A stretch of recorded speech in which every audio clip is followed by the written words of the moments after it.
شیطان کے حوالے سے کچھ گفتگو کر کے اس کا ہمیں کچھ تعارف دیں۔ لفظ شیطان ایک اسم صفت ہے، یعنی یہ کسی خاص شخص یا خاص مخلوق کا نام نہیں ہے، یہ اسم صفت ہے۔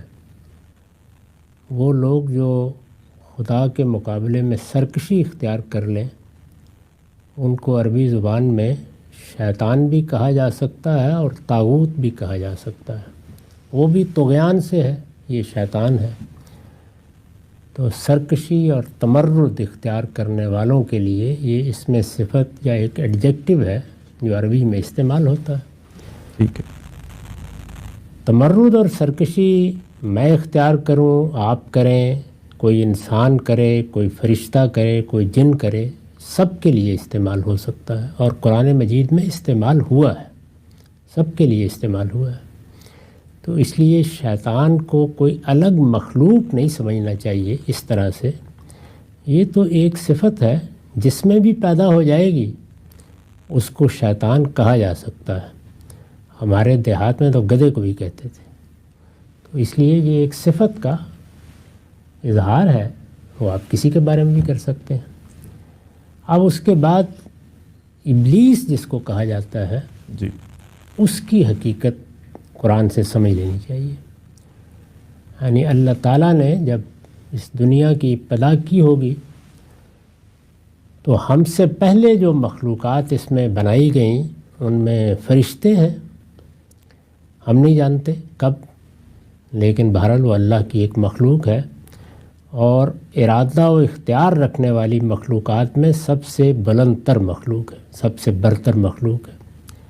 اس کے بعد جنات ہیں، اور جنات بھی اس لحاظ سے برتر ہیں کہ وہ مادے کی جو انرجی کی فارم ہے اس سے بنائے گئے ہیں۔ جیسے فرشتوں کے بارے میں بعض روایتوں سے معلوم ہوتا ہے، خاص طور پر جو قدیم صحائف کی روایتیں ہیں، کہ وہ اسی مادے کی نور کی صورت ہے اس سے بنائے گئے۔ قرآن مجید سے یہ معلوم ہوتا ہے کہ اللہ تعالیٰ کی طرف سے دو چیزیں صادر ہوتی ہیں جس سے تخلیق کا عمل شروع ہو جاتا ہے، ایک قول اور دوسرے روح منہ ہو۔ تو فرشتے اور روح ہیں۔ ٹھیک ہے۔ بہرحال یہ تینوں مخلوقات اس دنیا میں رہی ہیں، یعنی اس کے بعد انسان بنا دیے گئے۔ تو انسانوں کو جب اس دنیا میں زندگی شروع کرنے کے لیے کہا گیا تو اس میں ایک امتحان برپا ہوا۔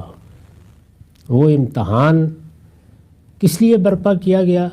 قرآن مجید میں جہاں جہاں اس کا ذکر ہوا ہے، تدبر کرنے سے معلوم ہوتا ہے کہ خود آدم کی یا انسان کی تربیت کے لیے منعقد کیا گیا، اس کو تعلیم دینے کے لیے۔ امتحان یہ تھا کہ اللہ نے ایک مخلوق بنائی ہے، خلقت کے لحاظ سے وہ سب سے برتر مخلوق نہیں ہے، یعنی فرشتے سب سے برتر ہیں، اس کے بعد جنات ہے، اس کے بعد انسان بنایا ہے۔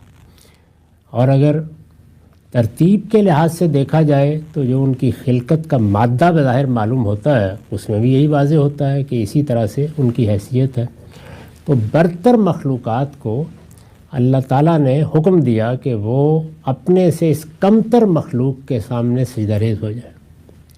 یہ امتحان تھا، اطاعت کا امتحان۔ اطاعت کا امتحان ظاہر ہے کہ اسی طرح لیا جاتا ہے کہ جس میں آدمی کے پاس تمرد کی وجہ موجود ہو، ورنہ تو اطاعت کے کیا معنی ہیں؟ جی، یعنی تمرد کی وجہ یا سرکشی کی وجہ یا انحراف کی وجہ کبھی خواہش ہوتی ہے، کبھی جبلتوں کے وفور سے آدمی یہ کرتا ہے، اور انانیت، اور اسی طرح سے بعض دوسری چیزیں۔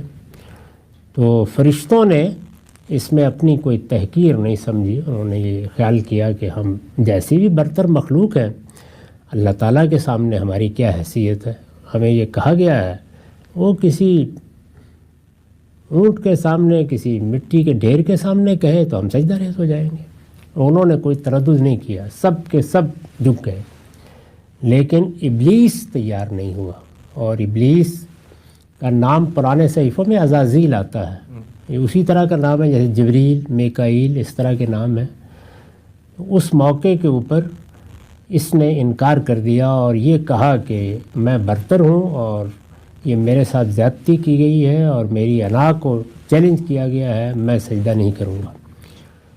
تو اللہ تعالیٰ نے اس موقع پر اس کو راندہ درگاہ کر دیا، لیکن جب اس نے کہا کہ مجھے اپنا انتقام لینے کی مہلت دی جائے تو مہلت دے دی گئی، ٹھیک ہے جاری رکھو اپنے اس مشن کو، یعنی جب قیامت ہوگی تو جنہوں نے بھی انجام کو پہنچنا ہے، انسانوں نے بھی پہنچنا، اس وقت ہم دیکھ لیں گے۔ اس سے گویا جنوں کے ہاں سے اس کشمکش کی ابتدا ہوئی۔ ٹھیک ہے، اب انسان پر آ جائیے۔ انسان کے بارے میں قرآن نے ہمیں بتایا ہے کہ جب اس کو بنایا گیا تو اس کے اندر دونوں طرح کے داعیات رکھ دیے گئے۔ اس میں دیکھیے الفاظ کیا ہیں، یعنی تقوی اور فجور، فَأَلْهَمَهَا فُجُورَهَا وَتَقْوَاهَا، وہ اپنی جبلتوں کو پابند کر کے سرکشی سے بچ سکتا ہے اور وہ سرکش بھی ہو سکتا ہے، دونوں چیزیں، فجور سرکشی اور تقوی حدود کی پابندی، تو دونوں چیزیں ہو سکتی ہیں۔ اب انسان جب برائی کرتا ہے یا برائی کی طرف جاتا ہے تو وہ اپنے باطن کے اس دائیے کو کنٹرول نہیں کر پاتا، یا جانتے بوجھتے اپنے ارادے سے اس میں بہہ جاتا ہے، اپنی باغ اس کے ہاتھ میں دے دیتا ہے۔ تو برائی کی ابتدا یہاں سے ہوتی ہے، لیکن برائی کی ابتدا ہو جائے یا اچھائی کی، دونوں ہو سکتے ہیں، اس لیے کہ انسان میں تو دونوں کے داعیات ہیں۔ تو اللہ تعالیٰ ایک وقت تک دیکھتے ہیں، یعنی انہوں نے قانون بنا دیا ہے کہ یہ دیکھا جائے گا کہ آدمی برائی کے راستے پر کتنے عزم کے ساتھ چلنے کا فیصلہ کرتا ہے۔ ایسا بھی تو ہوتا ہے نا کہ پھسل گئے، وقتی طور پر ایک کیفیت طاری ہوئی، وہ یعملون بسوء بجہالہ ہو گیا، اس طرح کی کوئی چیز ہو گئی۔ ہو سکتا ہے کہ چند قدم چلنے کے بعد آدمی کو احساس اور وہ باز آ جائے۔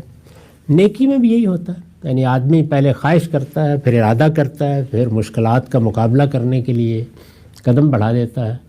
تو دونوں صورتوں میں دو مخلوقات کی تائید آنا شروع ہو جاتی ہے، یعنی نیکی ہے تو فرشتوں کی تائید، اور یہ چونکہ اللہ کے اذن سے آتی ہے تو اس کو اللہ کی توفیق سے بھی تعبیر کیا جاتا ہے۔ چنانچہ جن موقعوں پر اس کی ضرورت پیش آئی تو آپ کو معلوم ہے کہ وہاں پیغمبروں کو بھی یہ کہا گیا کہ 5000 فرشتے موجود ہیں اور 3000 فرشتے موجود ہیں۔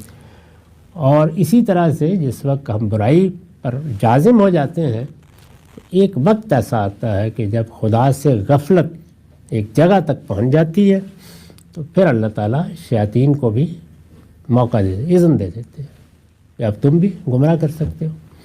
اس میں پھر ابلیس اور اس کی ذریت بھی آ کے شامل ہو جاتی ہے۔